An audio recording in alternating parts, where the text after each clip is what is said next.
From the PEN studios, this is the Imperfect Moms Club with your hosts, Lisa and Brittany.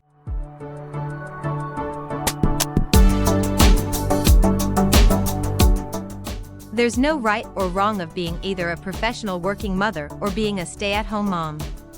While being a stay-at-home mom isn't as celebrated, it can be equally fulfilling. Let's discuss this week on Imperfect.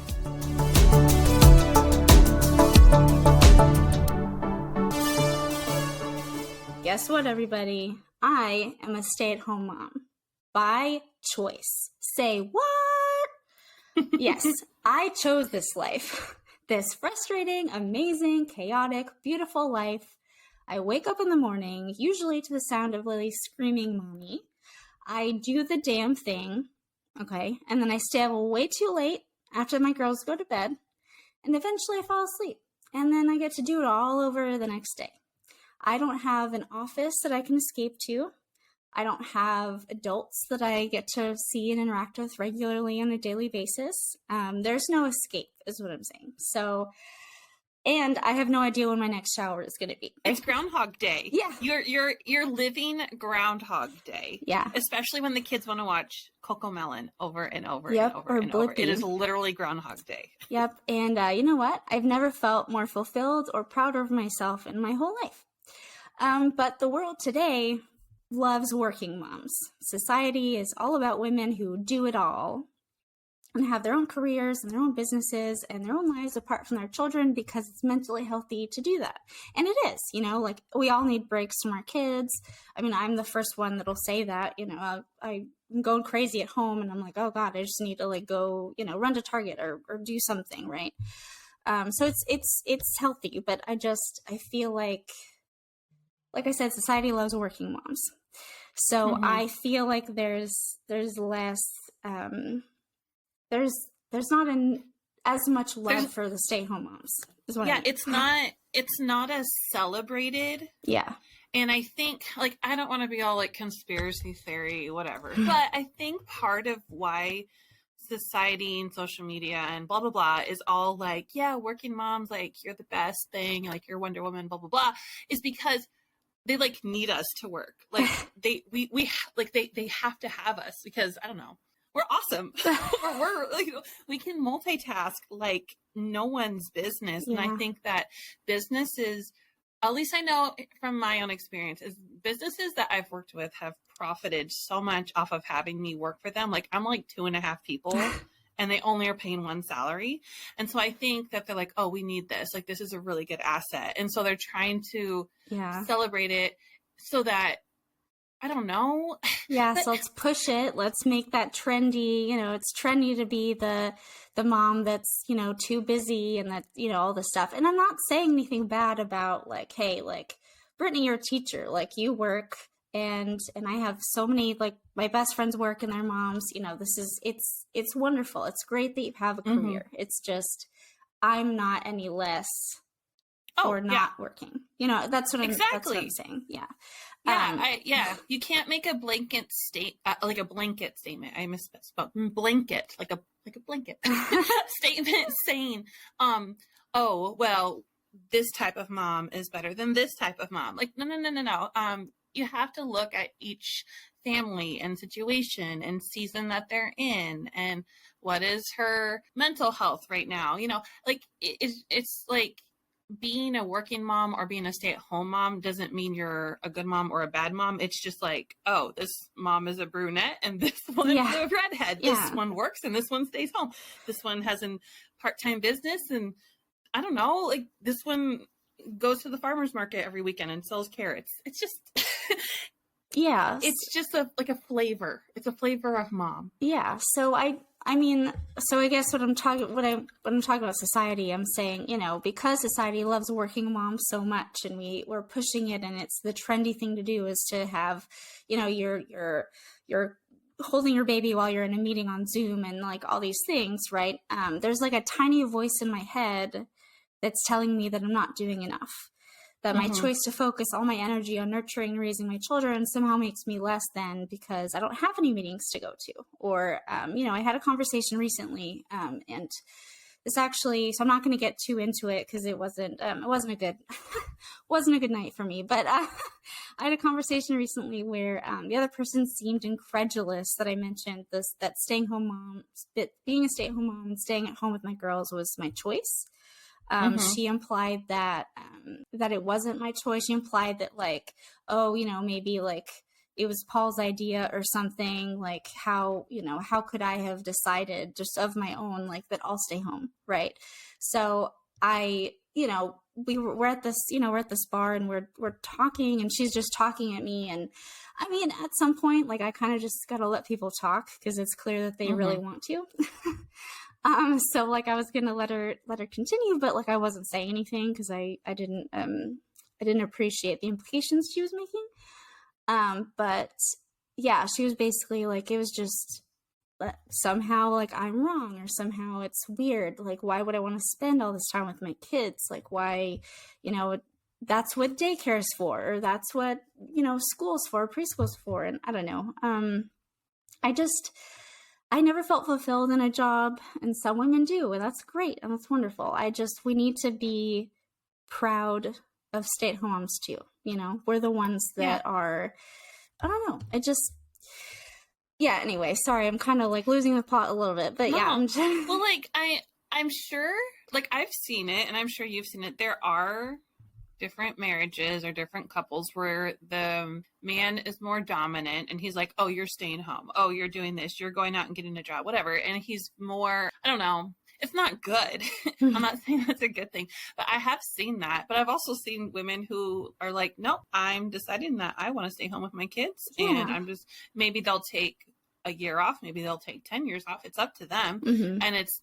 And then their husband or boyfriend or whatever is just like super supportive. And I'm like, yes, that's the kind of relationship we need to have, where you are like supporting one another and validating each other's choices, as long as it's like a good choice. You know, if like you're in $1 million in debt and you just don't want to work, well, that won't work. But yeah, like just like, what is this person's dreams? Like how do they feel fulfilled? Like, yes, you could make more money going off to work and putting your kids in daycare and whatever.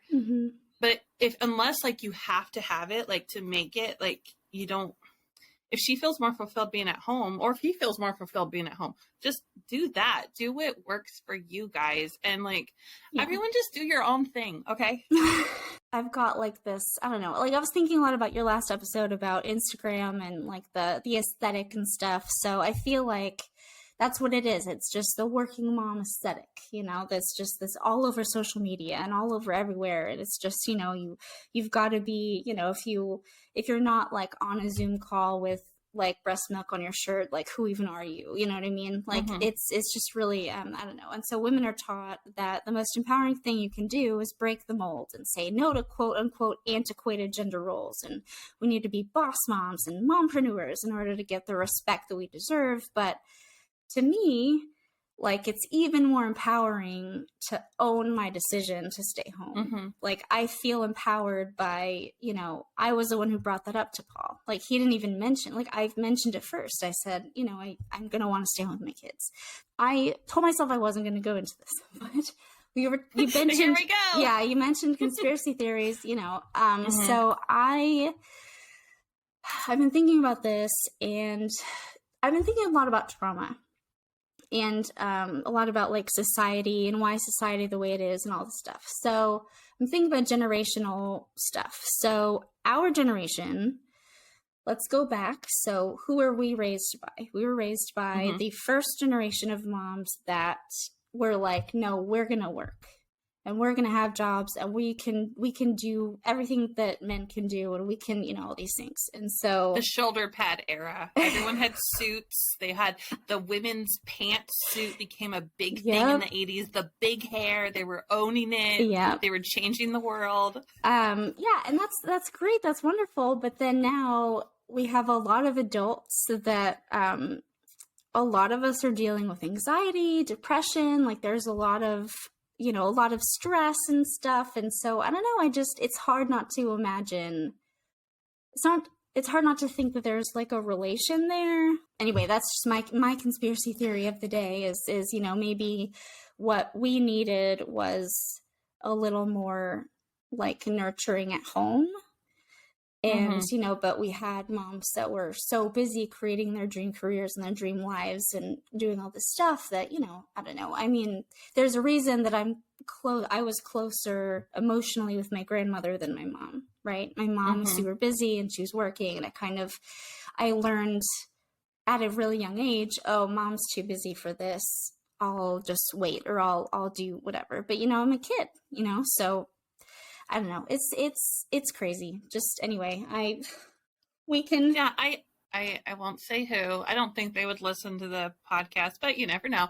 I have someone in my life, and they are 100% career people. They're all about climbing the ladder, getting that next promotion, you know, getting their big pay raises and whatever. And that's fine, because we all need people like that for the world to work. But if you're going to be so gung-ho about a career, maybe you shouldn't have a big family. Because what happens, or, you know, if you want to have a family, great, but someone's going to have to hit pause on their career, and at least for the first maybe 5 years, and then you can dive back into it. Because what happened is these kids are now adults, and they are all messed up. All of them. Yeah. And it's not going well. They're not emotionally stable. They're not making wise choices. It's not just like, oh, well, I wouldn't do it that way, or, oh, I wouldn't have done that. It's like their whole life is just kind of a mess. And I'm looking at them and I'm like, I just feel so bad. And part of it is, yes, they're now adults and they're making their own decisions. But the other half of it is like, well, mom and dad were not around. And when they were around, they were on their laptop. They were on their phone. They were sitting at their home office doing mountains of paperwork. And I don't know how much attention the kids got when they were kids. And I'm like, yes, these people are very gifted in their careers, but just hit pause, because you decided to have kids, and that's a commitment. Yeah, I love you, because like everything you're saying is like right for my brain. Like, we didn't even rehearse that, guys. Like, okay. No, I didn't even write that down. I wrote down like 3 or 4 things that I might say, and that I didn't even have that written down. So that's just pure talent. So I'm just like, oh, okay. Cause like everything, I'm just like, yeah. So for me, like, so when I think of like, I've been listening to this podcast, it went into parenthood, and it was talking about the formative years. Right. So kids, their formative years 1 through 5. Right. And so it's really, really crucial. So like things that happen and things that kids learn in years 1 through 5 follow them forever. So in those first few years, you know, where like was dad in the picture? Was there, you know, was there enough? Did they get nurtured enough? Did they learn the skills that they need for later, you know? And I'm not saying that working moms can't teach them everything they need to learn. And that's not what I'm saying at all. I'm just saying that, like, for me, that was so important that, like, why wouldn't I want to stay home and devote all of my energy to making sure that Lily and Holly have the securest attachment with me that they can. I mean, we talk about there's attachment styles, you know, with parents, so that you have you have secure attachment, which is like they feel safe with you all the time. They can go to you all the time. Like that's like the best, like that's what you want. And then there's an ambivalent attachment, which I wasn't even going to go into all this, but there's ambivalent attachment, which is, you know, the child kind of grew up feeling like sometimes their mom is there and sometimes she's not, you know, sometimes they can go to their parents and sometimes they can't, right? And so what happens is, you know, as you get older, you don't really trust as well. It's harder to trust because you don't really know when you'll be able to trust that other person. And so this can follow people through like their relationships in the future, marriages, things like that. And so, yeah, all I'm saying is, you know, I feel like sometimes I get looked down on for my choice to be a stay-at-home mom, when really, like, I feel like I'm doing what's best for my girls right now.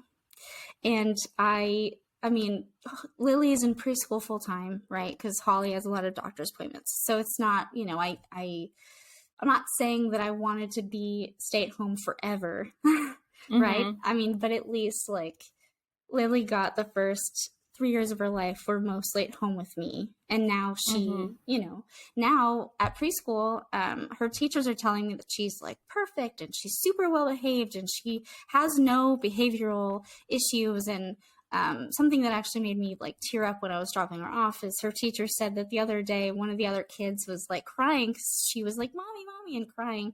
And Lily ran over there and put her hand on this little girl's shoulder and went, it's okay, mommy will be back.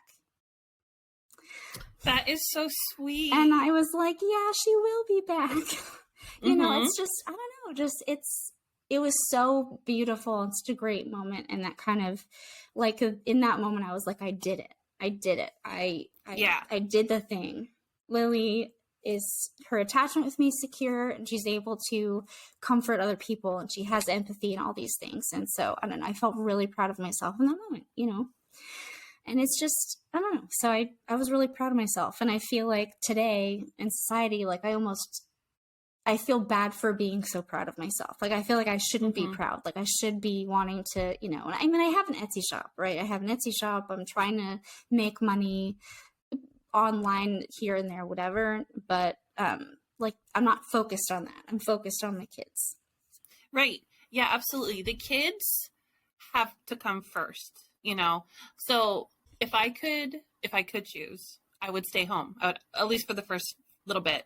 Because I think that's super important. And that's something I would be good at. Not every mom is like, some moms would just get like cabin fever and they would go crazy. Yeah. They have to get out of the house. But I would love to stay home. But the thing about my job is I get to take my kids to work with me. So I kind of it's not as bad. I don't want to say bad. For me, it makes me happy knowing that I can just walk down the hall and she's in a classroom, or sometimes they're in my classroom.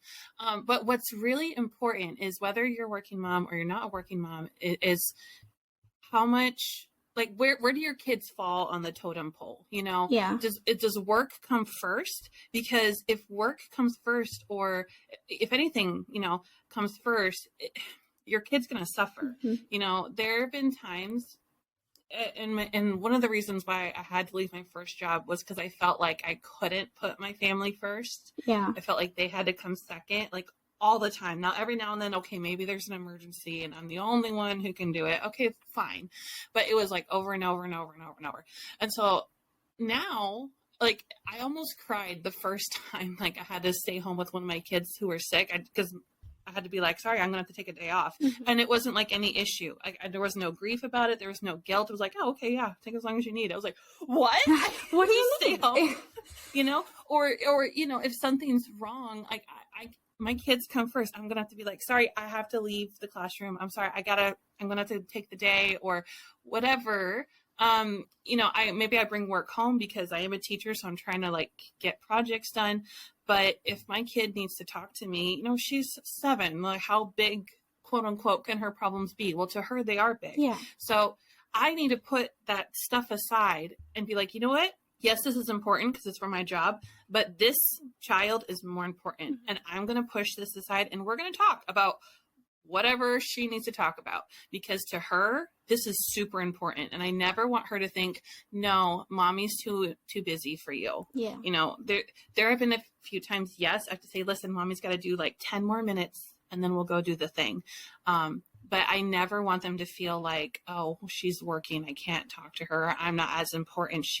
That's the thing with this family that I know is that it was very obvious to everybody, careers come first. I'm like, that's so sad. No, so sad. And like, now you can look at the product that you got from it. And I'm like, yeah, maybe you're like the top executive, whatever. Maybe you have your Lamborghini. Yeah, like you go have the big house, like girl power. But I mean, yeah.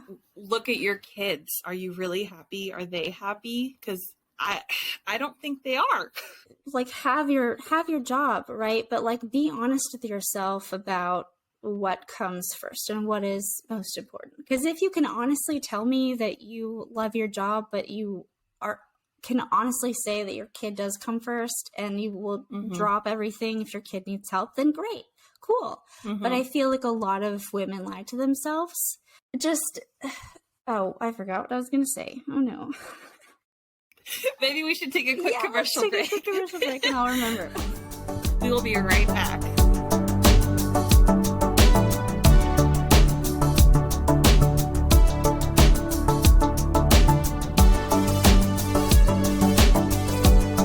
The Imperfect Moms Club is brought to you by... Did you know Geico's now offering an extra 15% credit on car and motorcycle policies? That's 15% on top of what Geico could already save you. So what are you waiting for? Your teenager to help around the house? Okay, Mom, I emptied the dishwasher, vacuumed the basement, and folded the sheets out of the dryer. Wait, what? Oh, and next, I'm going to clean Mitten's litter box. Are we in some kind of prank show or something?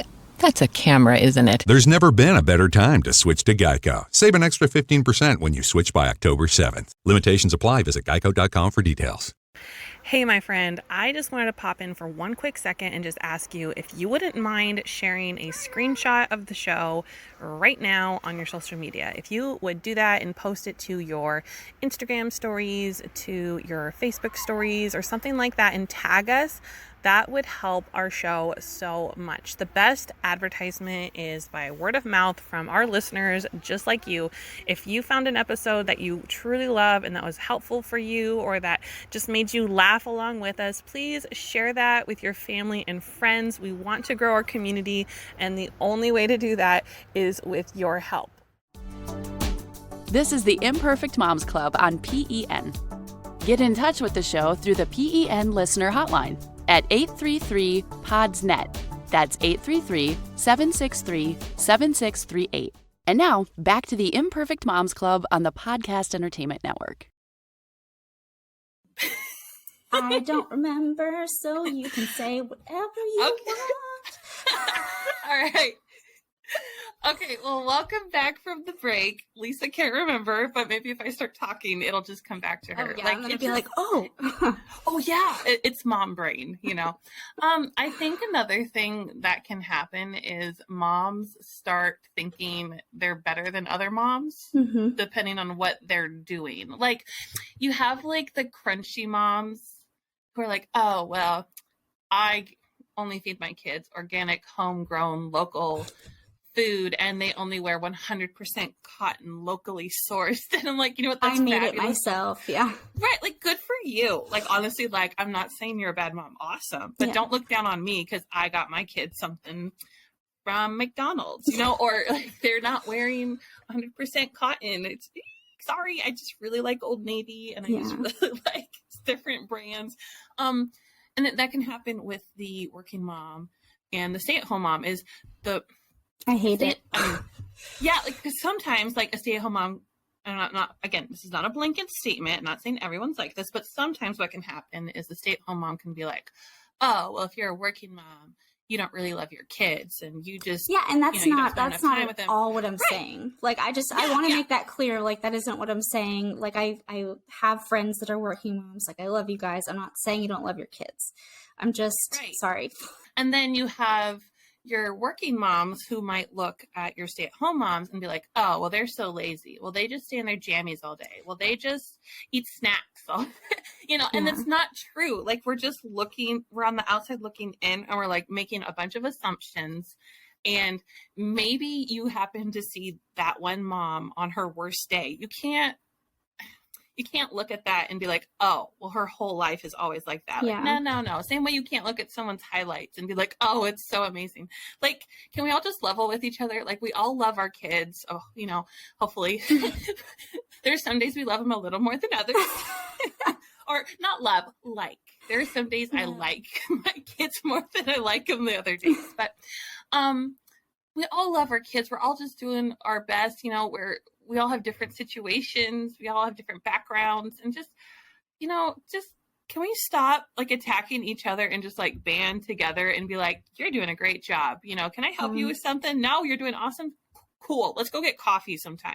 You know, let's just do this together, because I think we will get farther in life than if we're always like fighting each other. Because at the end of the day, we just want what's best for our kids. That's all we want. Yeah. So that's why I'm mad at society right now, because I feel like, you know, and it's because of social media, it's all about being a working mom, and it's all about like, oh, you don't work 5 jobs while raising your kids. Like, what do you mean? Like, you must have no money to like buy them stuff. Like, it's not about Like, your kid doesn't care how much money you make. Your kid doesn't care that, mommy got a promotion today. Like, they don't care about that. Right. And so I don't understand this big push toward like women have to work and stuff. And I mean that, there are some women that they're career women, and then they want to have, they decide that, okay, like I want to have a mini me, or I want to have a mini my husband or whatever. Like, but it's such a bigger thing than that. You know what I mean? So like, having a kid, it's not something you do when you've done everything else. It's not something, it's something that you make a decision to have, to make a new human. And this new human is not you. It's not a mini you. It's not a mini your husband. It is a new human. And, it's a lot of work, and it takes a lot of work, and it's not just a 9-month deal. It's like, oh, I'll be pregnant for 9 months and then I'll give them to daycare. Yeah, and then I'll go right back to work. Like, no, like that's not it. No. That's not how it works. This is like a lifelong commitment. Yeah. And if you're just gonna have a kid just to have a kid because it's like, oh, I want to get a puppy, like it's not the same thing. Yeah. It's not. And maybe like I don't know, because I'm not a career woman.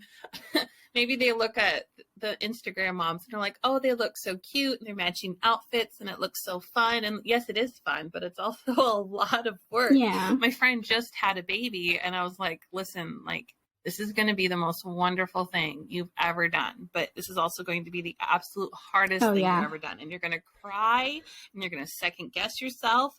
But at the same time, it's magical and you're never going to want to go back ever. It's so confusing. Yeah, it really is. Like, so if I'm being completely honest, like I wouldn't necessarily recommend motherhood to anyone, but like, I'm so glad that I became a mom.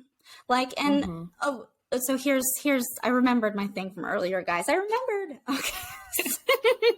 It's, people are, they're obsessed with also getting back, or like, they want to have a career because they want to still have themselves, right? They have their kids and they want to kind of go back to who they were before, right? So I'm still me, and I have a kid, but I can still be me. But like, the point is, like, you become a mom, you become a different person. I am nothing like who I was before I became a mom. And I love that. I love myself more now than I ever have. I love being a mom. I love that I get to nurture these two humans. I love that I get to stay at home with them. I love that I'm stressing about them every day, even though like I also hate stressing about them every day. It's a weird love-hate kind of thing. But I love how busy I am. It's just, so I don't want anything to kind of like distract me from that. Like, that's my main thing, is like, I'm a mom, and that's okay. And that's more than enough for me, and some people it's not enough for them, and that's fine too. It's just, you have to be honest with yourself about what you want. But I mean, we're going to take another quick break and then talk about how the world right now is making it a little bit harder to make the choice that I made. So stick around.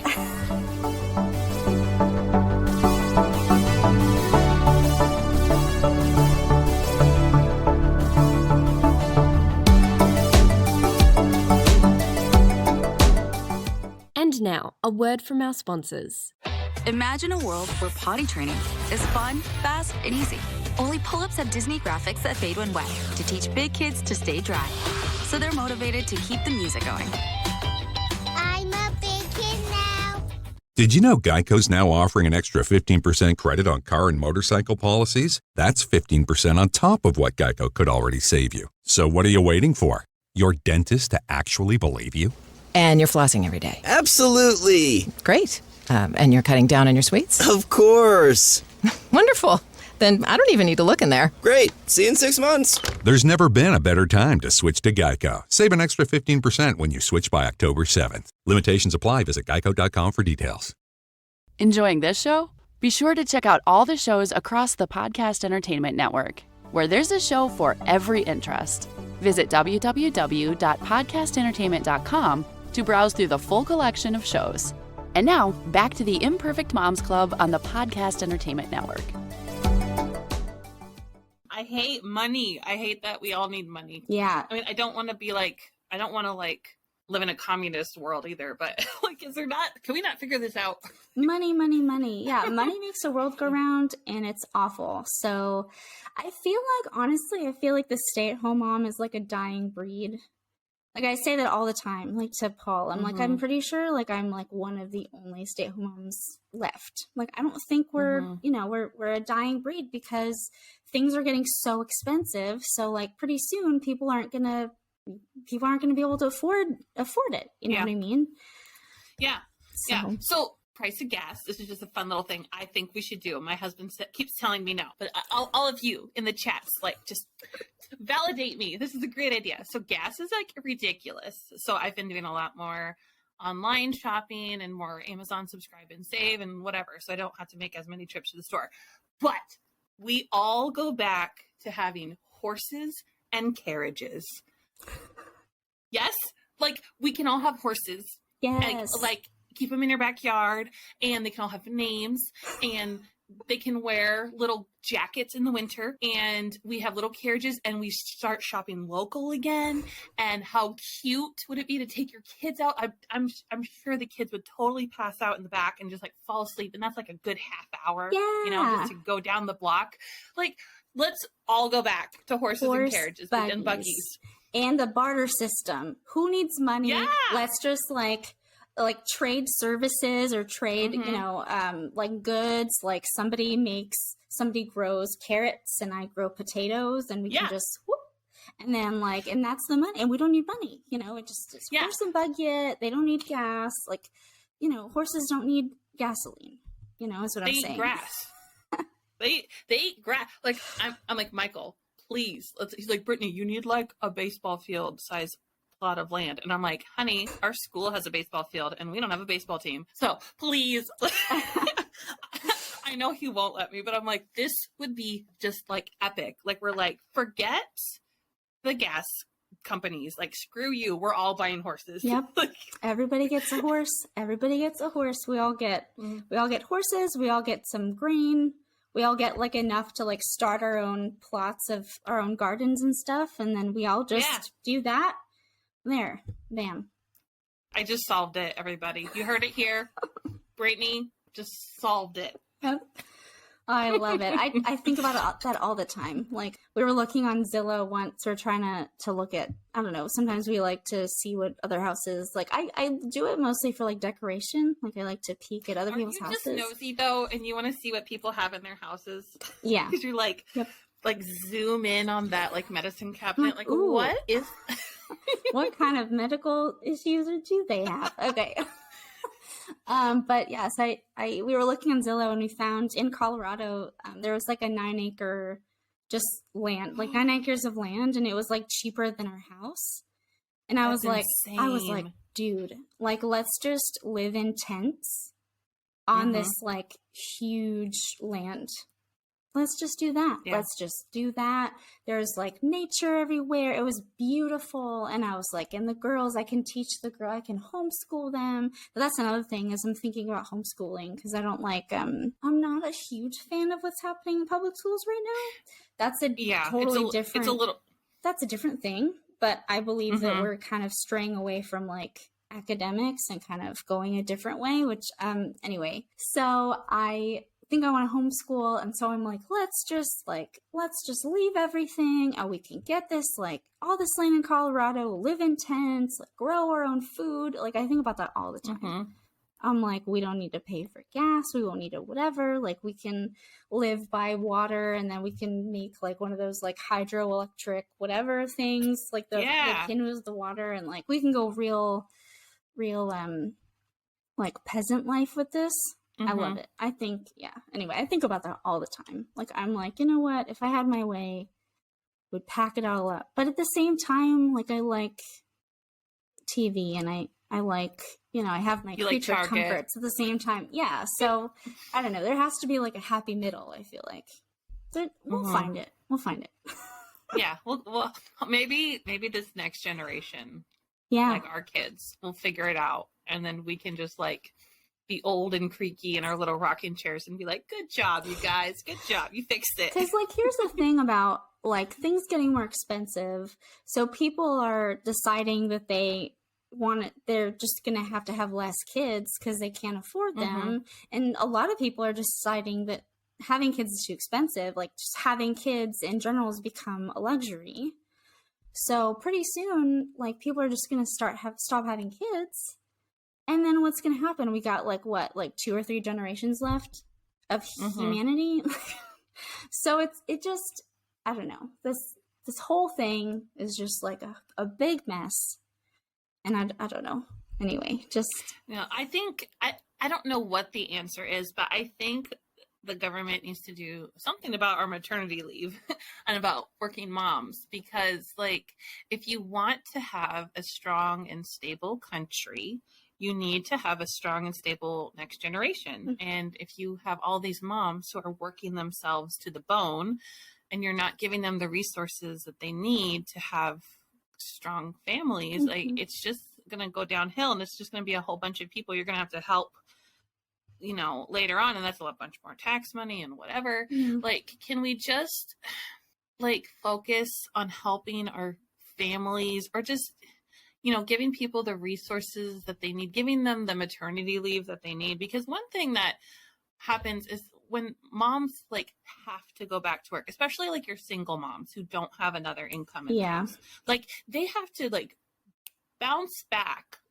They don't get their 6 weeks. Their bodies, all of your intestines take a whole year to get back to where they were pre-baby, because they get all shoved in weird spots. And then don't even not to mention C-sections too. After Lily, I was completely out of commission for a while. Yeah. So where these people, they have to eat, and so what they do is that they have to bounce back. They go back to work, but then they either have a family friend or someone who can help watch the baby, or they have to put their kid in daycare. And my first year of putting Clara in daycare, I made negative money. Her daycare cost more money than my paycheck was. And we were dipping into our savings every month and we weren't living extravagantly. We were so poor. And then that's when I went to our preschool facility, and we were listen, we're in trouble, and we need to because they had already played with the idea of opening a daycare, and I'm we need to do something, and I need you to help me, because I can't do this anymore. And they really liked me, so they wanted to keep me, so they pushed a little, all right, let's do it this year. And I'm thank you. Thank you so much.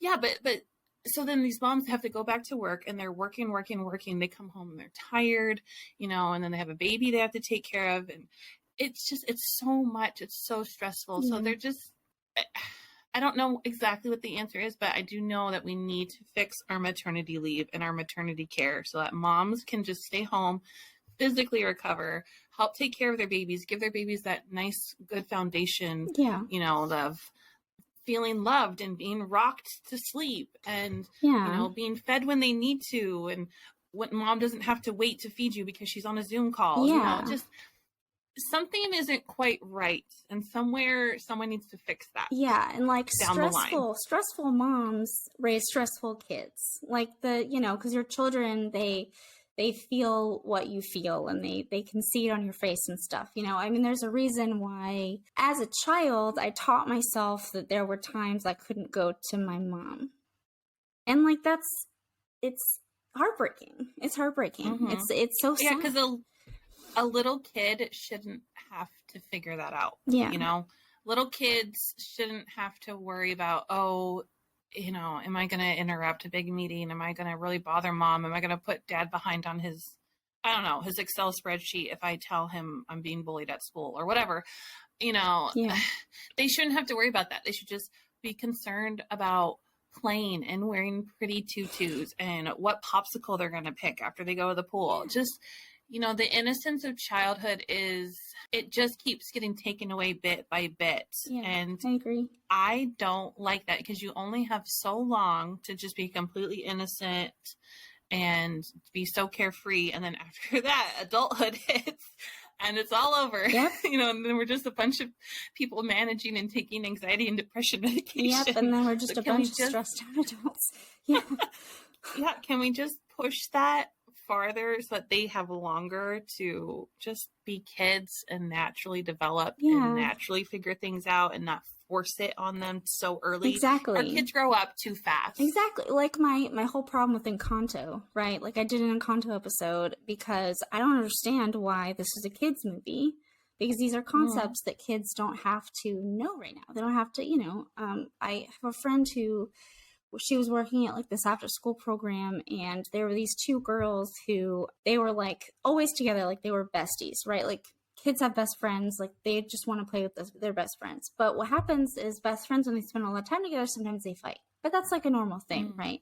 And so this other worker that was there, her coworker, went up to these kids and said, you really shouldn't be spending this much time together. It's codependent. They're best friends. They're kids. They're kids. Would you ever say that to like a set of twins or like neighborhood kids who like live next door? Like, just, you know what? Let them have their little friendship, and they're gonna fight. Yeah, because that's just part of learning how to be a human, is learning how to disagree and how to have a proper discussion, not fight, but a discussion. And you know what? You're going to mess it up when you're like 7. You're not going to know how to do it right. Yeah. So it's just, instead of just being like, oh, well, let's just remove the entire situation. Let's walk them through the situation. Yeah. Teach them how. Yeah.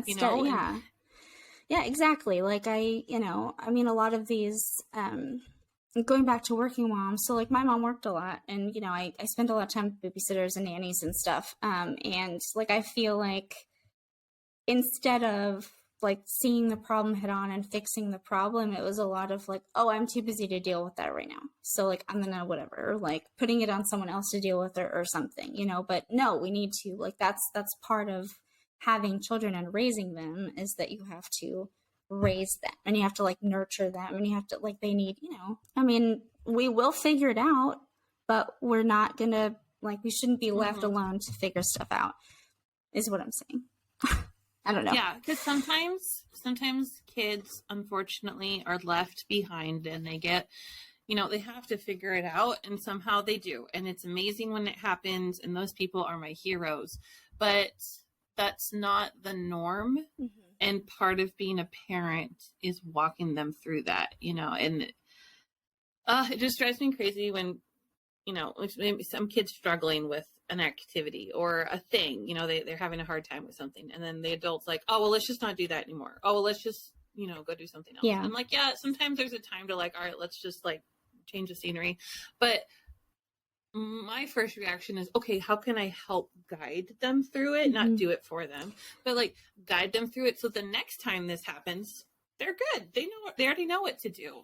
I've already taught them. So that's, how many commercial breaks have we had? I think we're at all of our breaks. Oh, okay. All right. Well, then I'll just, so I wanted to ask you as a teacher, I forgot to ask you this before, but like, do you notice any differences between children that are like, that were more at home with their parents versus kids that were like, just kind of put like at daycare? Yeah. So because I was thinking about that. So the biggest difference is not necessarily if mom and dad are working versus if there's a stay-at-home parent or whatever. Mm-hmm. The biggest difference is when you can tell that mom and dad are not engaged. Okay. Like with the kid, because I've seen it where, I have a career mom, super busy, but when she walks in that door, I know she's 100% about her kid. I know when she goes home, it's 100% about her kid, because she's like, this is my time with my kid and I need to invest in them and I love them and whatever. Mm-hmm. But then I've also seen the stay-at-home mom. Oh, it just drove me nuts. They would drop them off the very second we unlocked the door, sometimes early if they could. Oh, wow. And they would always pick up late. Always. No. And we all go through seasons of life, and I'm not trying to like be mean, but all this mom did was just sit at home on her couch, and it just drove me up a wall. And I'm like, on one hand, I was like, okay, I'm glad these kids are here because I am taking care of them and I'm loving on them and I'm feeding them and teaching them. And I don't know if that would happen at home. But on the other hand, I'm like, lady, you had 2 kids and you're just sitting there doing, I know you're just sitting there. It's not like she's off and she's hanging out with people and she's hiking. Like she's just, it just drove me nuts. And you can tell which kids get, which kids have adults in their lives who are pouring into them, you know, which kids have a very engaged dad who is all about his kids when he comes home for dinner, which kids sit around the table at dinner time and have conversations, which kids, you know, their parents sit on the couch and read them a book before bed. That's what really makes a difference. And whether the parent is engaged or not engaged, that's up to them, whether or not they have a career. Oh, but man, I tell you, the ones that really irked me were the ones who were just like that mom. And then pick up late? Ma'am? Like, why would you pick up late? Why would you pick up your kid late if you weren't even doing anything? So, like, that's I know. This story brings up another thing, too, is like, so now we're not even talking about stay-at-home moms versus working moms. So now you can also have stay-at-home moms that just, like, don't seem to care. Yeah. You know, so it's not even about, like, I'm not saying, like, stay-at-home moms are just better moms. I'm saying that, like you have to, like, one thing is way more important than the other thing, and like full stop. Like your kids are like, that's the most important thing. Like that's the point, right? Like that's the point of being, like, if you choose to be a parent, like that is the point. So like stay-at-home mom, working mom, it doesn't matter. Just like that's your thing. That's your point. That's your reason. That's your purpose. And like, you know, I've seen all the different ways people can parent their kids. I've seen the full career parents, and you can tell that their kids are just, it's almost like they're just there for like the Christmas card and like that's it. And I'm like, oh, and like they just like buy their kids cool stuff, which is like cool. Like I'm sure that makes them happy, but that doesn't replace you spending time with your kid or showing up to their soccer game or whatever. And then I've also seen the stay-at-home moms who maybe they only drop them off for half a day because they need to go get their grocery shopping done and whatever. And then they're all 100% all about their kid. And, you know, maybe they'll call in and say, hey, I just want to keep them home today. I don't have anything to do. I'm just keeping them home. We're having a stay home day. And I'm like, good for you. Yeah. Like, cool. You know, like, I want to take them to the library. I'm like, awesome. Go for it. You know? So there's a huge spectrum of what parenthood is. And I think because I saw so many different kinds of parents that by the time I became a parent, I was like, I'm not going to do this. I had a list and I was like, all right, well, that doesn't work. Yeah. And like, I knew it wouldn't work from like school textbooks, but then like I saw it in real life and I'm like, oh yeah, that doesn't work. Yeah. So all I'm saying, like my whole point of this whole video was stay-at-home moms need love too, right? We deserve to also have stay-at-home mom pride. I feel like I should just start selling like t-shirts that are like proud stay-at-home mom or something because like I'm proud of it. I've never been so fulfilled. I think that this is the best decision, not just for me, but for my kids. Yes. Okay. There are some days where I want to pull all my hair out and I'm so tired. And I wish that Lily, like our last episode, we were talking about being a crappy toddler parent. Like there's some days where I'm just like, oh my God, please stop asking me questions. But I would hate going back to work. I want to be there for everything. I want to hear everything. And I want her to feel like she can always come to me. And so whether you're a stay-at-home mom or a working mom, just make sure your kids know that they can always go to you and that you're never too busy for them. Want to get in touch with the show? Email us at imperfect@podcastentertainment.com. Thank you for listening to today's episode of the Imperfect Moms Club.